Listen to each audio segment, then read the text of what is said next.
Overnight, former President Donald Trump continued to spread the baseless conspiracy theory that President Biden wanted to assassinate him during the FBI's Mar-a-Lago search for classified documents. In a past midnight Truth Social post, Trump even insinuated that the Secret Service detail that he has would have been, quote, in the line of fire.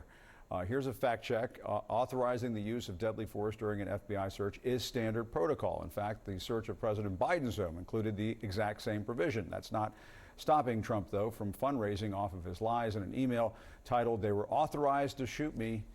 Yes, that's what it says. His campaign falsely claimed Biden was, quote, locked and loaded, ready to take me out. Let's discuss with CNN political commentator Van Jones and CNN political commentator Jeff Duncan.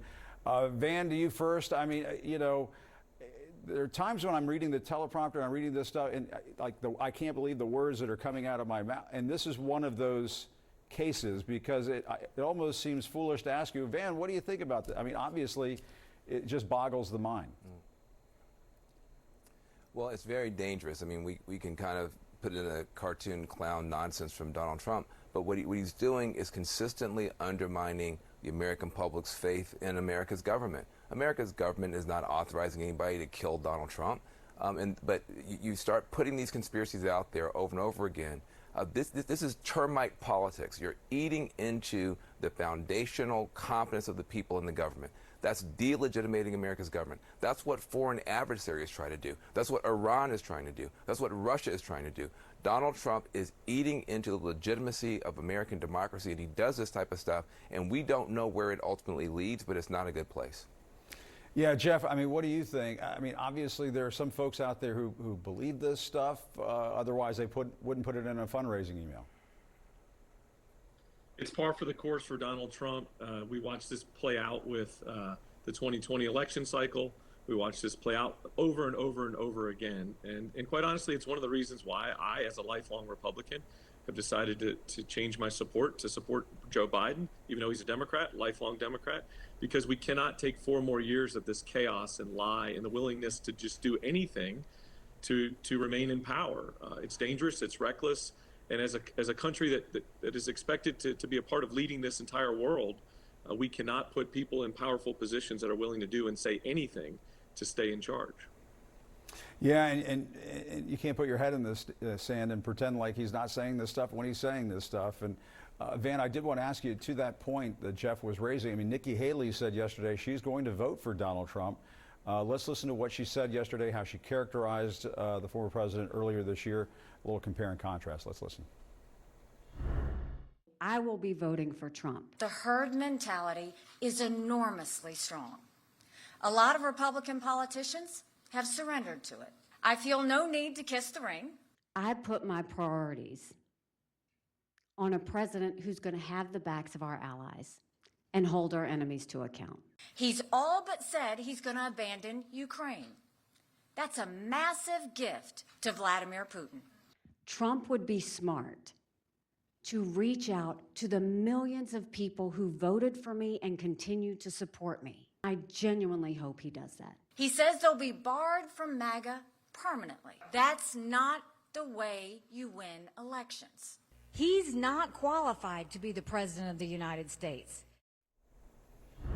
You know, and Van, I'm sure you've been watching this just like the rest of us have been watching these primaries come out where you see these big chunks of Republicans voting for Nikki Haley, even though she's been out of the race for a long time now. Are those voters Haley supporters, or are they just Republicans who want an alternative to Trump? And I guess, Jeff, I'll ask you the same question as well. What's your sense of it, Van? Well, it's probably a mix of both. But what I want to tell you, this kind of stuff turns people off. It makes it seem like politics is just like professional wrestling.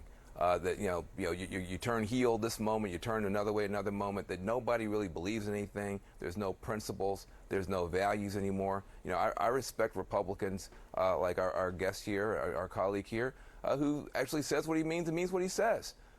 If you don't think this guy is qualified and you spent a year telling the country he's not, you can't turn around 2 seconds later and say you're going to vote for him and start defending him. This is dangerous because it makes a lot of people think this whole thing is a farce, this whole thing is a sham. She's doing a disservice to her party, and her country by making this reversal, which is, I think very, very, very unprincipled and disappointing. Yeah, I mean, Jeff, she was saying you don't want a president who abandons allies and takes on adversaries. I mean, if you look at the situation in Ukraine, Trump has said that he has a plan to end the war in Ukraine, and it basically involves giving much of Ukraine to the Russians. So there's a clear inconsistency there, but your reaction to this Haley news? Yeah, it's hard to listen to, just like all the other folks that have been along the way that ran against him and really stuck their heads up against all the chaos that he's sown across our country and our party. But it is what it is. And either folks are going to get in line just because he's got an R next to his name, or they're going to genuinely get to the spot where I'm at and know that the only way our party gets back on its feet and in a position to lead is to get rid of Donald Trump. If we hired a room full of really expensive consultants and said, how do we fix the Republican Party, every one of them would come back with, you've got to get Donald Trump out of the mix. And for me, I think that's putting my trust in Joe Biden and working with his administration to drag him back towards the middle on immigration, inflation, Israel, all these issues that are close and that there's separation from. But it's hard, and everybody in Donald Trump's life, and we're watching this play out in the courtroom, whether it be personally, professionally, or politically, everybody that gets to know Donald Trump ends up regretting it. That light at the end of the tunnel turns out to be a freight train that just bowls you over. And I do truly believe long-term this will be a negative for Nikki Haley's political career. I'm not saying she can't overcome it. I'm just saying she will regret, in my opinion, putting her brand and stamp that she's worked hard to build behind Donald Trump. Yeah, and Van, just a short while ago, I was talking to Senator Amy Klobuchar about this flag controversy when it comes to the Supreme Court Justice Sam Alito. He had the upside-down flag at his house in Virginia, and then another flag outside his beach house. The flag that's been embraced, it dates back to the Revolutionary War, but it was embraced by election deniers around January 6th. She says Sam Alito should recuse himself. And I'm just wondering, Van, we've seen in the polls a lot of Democrats sort of disillusioned this election cycle, younger Democrats. Might the Supreme Court issue sort of energize things on the Democratic side, do you think? Is that something that maybe the Biden team should be emphasizing a bit more? Well, I don't think that would energize younger voters. Some of the more disaffected voters aren't paying attention to that kind of minutia. I think they're more concerned about just a sense of lack of hope or direction, which I think Democrats need to be better about inspiring the young people. I do think that Sam Alito is also playing with fire here. What are you doing? It makes zero sense for you to be flying hyper-partisan political symbols outside of your house.